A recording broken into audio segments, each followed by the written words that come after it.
Após esse sonho, 5 dias, uma semana depois, sonhei que eu caía do avião e ficava vivo. À noite, na chuva, o avião caía e quando eu me levantava para sair do avião, eu estava no meio de uma montanha. Perdido, não sabia onde tinha ajuda, socorro. Eu olhava para muito longe na montanha, tinha umas luzinhas como se fosse uma cidade. Eu falei, eu tenho que ir lá buscar ajuda. E aí, eu via que tinha mais 4 sobreviventes. Contei para minha esposa, ela não quis ouvir o meu sonho.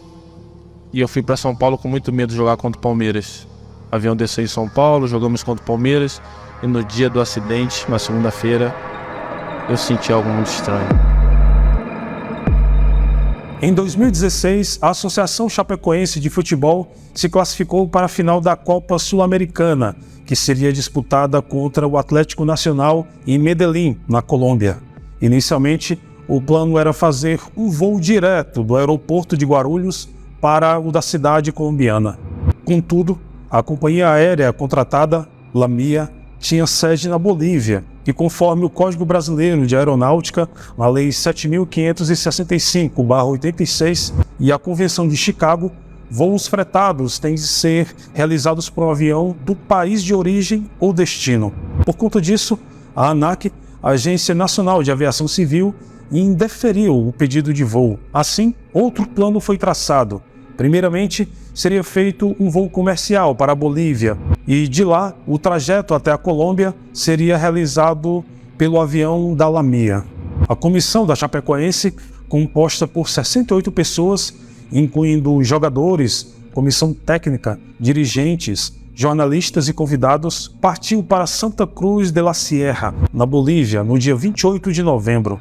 O grupo desembarcou às 15h45 e partiu para a Colômbia às 17h18. Mesmo antes da viagem, todavia, o plano de voo já era arriscado. Antes de a comissão da Chapecoense chegar à Bolívia, o agente de tráfego informou ao despachante da LAMIA que o tempo da rota e a quantidade de combustível infringiam as diretrizes legais. Ignorando o aviso, o despachante aprovou o plano e a única aeronave operante da empresa levantou o voo. A imprudência era de conhecimento da tripulação, sabendo que o combustível era limitado. Piloto e copiloto decidiram fazer uma parada em Bogotá para reabastecer. Em certo ponto, eles discutiram se conseguiriam completar a rota planejada e até fizeram cálculos relativos ao combustível. Ao fazerem contato com a central de controle da capital colombiana, no entanto, não informaram os correspondentes do baixo nível de querosene. Sem essa noção, autorizaram a rota direta a Rio Negro, cidade próxima a Medellín, conforme indicava o plano de voo original. Por volta das 20 horas, o gravador de voz parou de funcionar, uma situação recorrente com o gravador da aeronave utilizada pela LAMIA. Outra condição assídua era o baixo nível de combustível do avião. Além de piloto, Miguel Quiroga era sócio proprietário da LAMIA boliviana, que continuava em operação por oferecer preços bem abaixo da concorrência, mas que passava por dificuldades financeiras. Paradas para reabastecimento no ramo aéreo são custosas, e Quiroga preferia operar arriscando a vida de seus passageiros em vez de arcar com os necessários encargos de manutenção. Assim, continuava a voar na ilegalidade, pousando com combustível abaixo do mínimo exigido. Ao se aproximar do aeroporto internacional José Maria Córdova, a controladora de voo não autorizou o pouso da aeronave, pois um outro avião havia requisitado um pouso de emergência. Em vez de informar a situação crítica, os pilotos aceitaram esperar. Obviamente, o procedimento adequado teria sido anunciar a falta de combustível e seguir diretamente para a pista de pouso. Contudo, isso significaria denunciar o desrespeito às diretrizes legais de aviação e sujeitar a companhia a sanções administrativas e patrimoniais. Assim, o avião ficou em modo de espera, realizando uma rota circular por 81 quilômetros. Neste período também haviam baixado o trem de pouso e os flaps, que são as abas na parte posterior das asas que permitem que a aeronave reduza a velocidade para realizar um pouso controlado e seguro. Por volta das 22 horas, percebendo que a queda era iminente, a tripulação avisou a controladora que estava com problemas elétricos e com falta de querosene. As funcionalidades da aeronave gradativamente falharam e o combustível do avião finalmente acabou. Ocorreu uma pane seca. Mesmo sem combustível e com motores apagados, o avião estava a cerca de 30 quilômetros do aeroporto. Em circunstâncias normais, seria impossível planar até a pista de pouso. Todavia, por já terem baixado o trem de pouso e os flaps, a distância de planeio da aeronave foi bastante reduzida. O comandante falhou novamente ao não avisar os passageiros da situação em que o avião se encontrava. A grande maioria estava dormindo. Além disso, os protocolos de comunicação indicados à controladora não eram os adequados para as circunstâncias do momento. Às 22h15, o avião perdeu contato com a torre de controle e menos de um minuto depois, a menos de 15 quilômetros do aeroporto, bateu no monte Cerro El Gordo.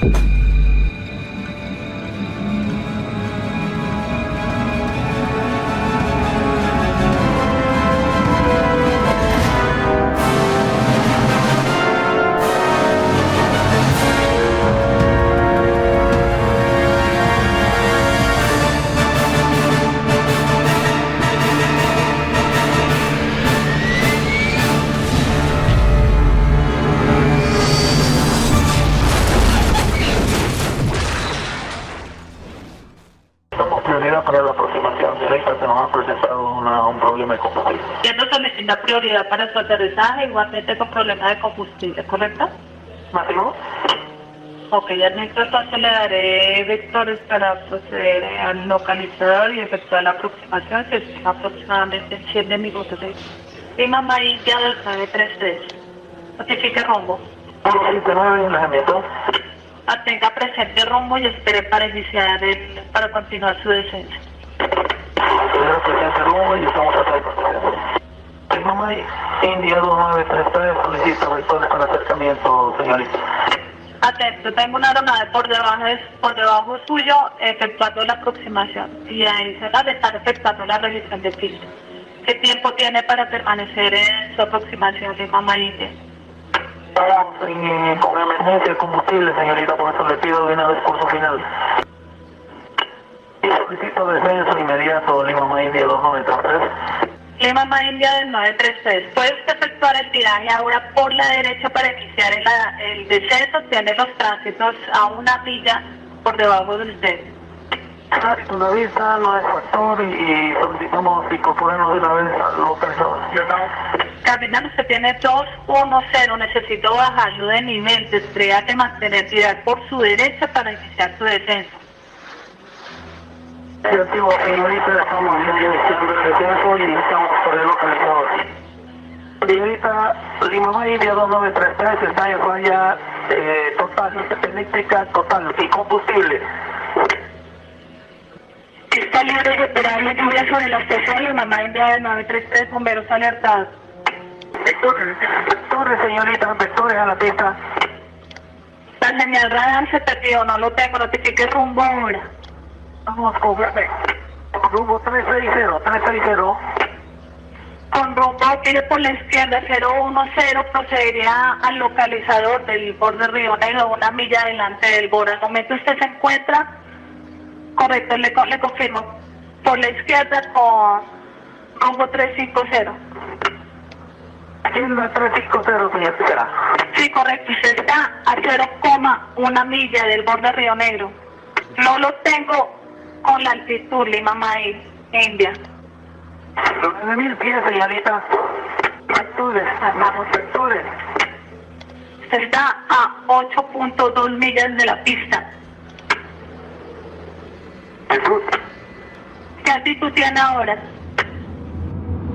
A aeronave foi completamente destruída. Dos 72 passageiros e tripulantes, apenas 6 sobreviveram à tragédia. O acidente da Chapecoense foi tudo, menos um acidente. Na verdade, foi a consumação de uma tragédia anunciada.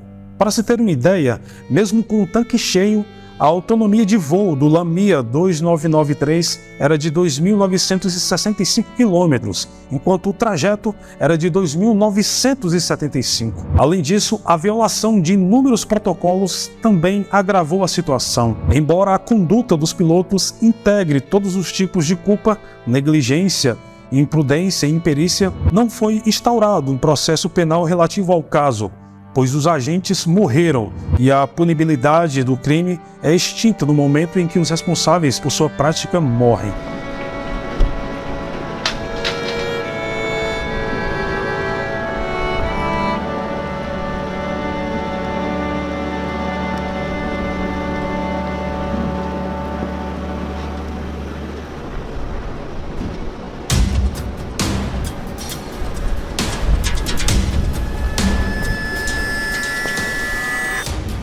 Dias após o acidente, diversas prisões provisórias foram realizadas na Bolívia, tanto de empregados da Lamia quanto de outros agentes envolvidos na autorização do voo. Entretanto, nunca se teve notícia de acusações penais formais ou condenações. A Chapecoense foi condenada a indenizar algumas das famílias das vítimas, tanto na área trabalhista quanto civil. A seguradora da Lamia, por sua vez, foi condenada pela justiça americana ao pagamento de 844 milhões de dólares, cerca de 4 bilhões e meio de reais, à família de dezenas das vítimas. A Tokyo Marine, seguradora da Lamia, criou um fundo humanitário, no qual ofereceu 225 mil dólares, cerca de 1 milhão de reais, para toda família que abrisse mão de qualquer ação judicial aberta ou futuras contra a empresa. A oferta foi aceita por 24 famílias das vítimas. Em julho de 2019, a CPI da Chapecoense, aberta para investigar o descumprimento de acordo que estabeleceu o pagamento de indenizações trabalhistas aos familiares das vítimas, estabeleceu 7 recomendações, incluindo uma para aumentar os recursos do fundo humanitário.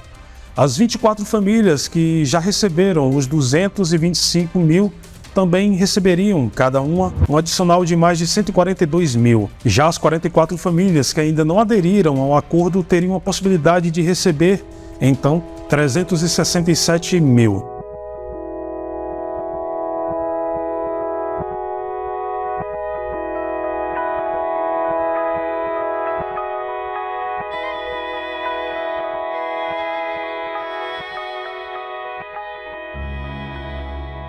Comecei a orar.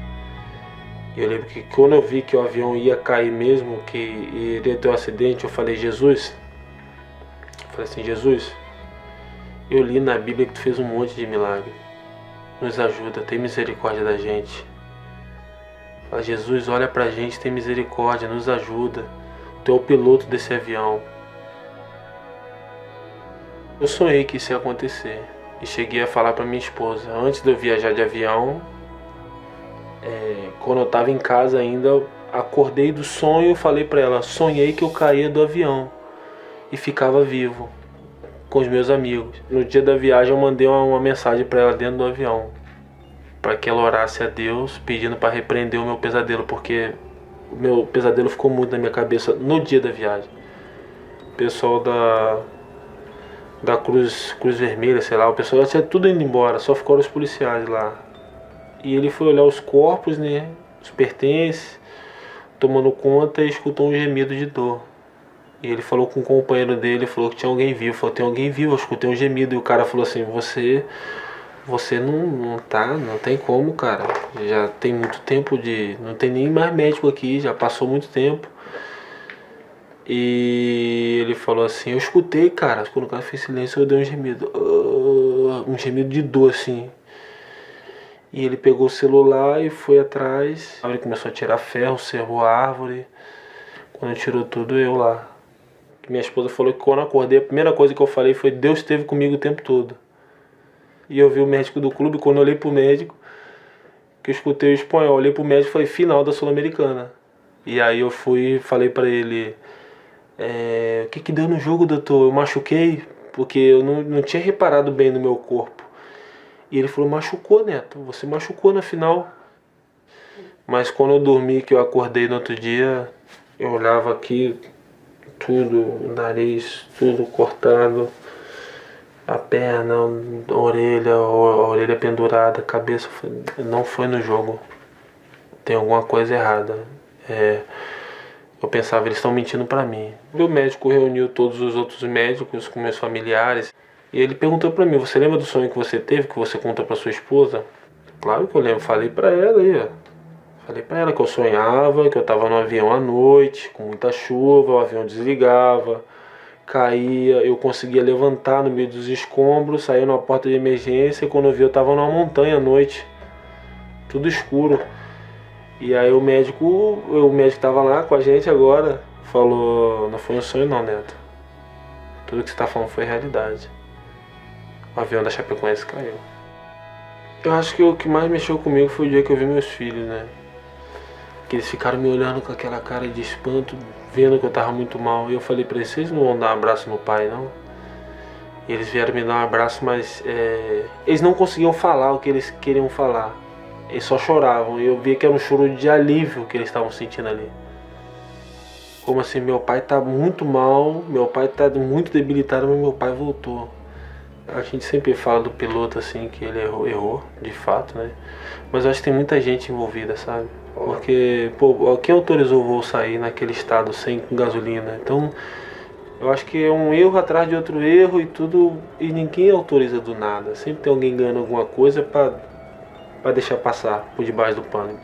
E que as pessoas possam buscar a Deus, cara, porque Ele existe, Ele é real. As pessoas podem achar que é maluquice, porque ele tá doido, porque... Não, cara, Deus é real.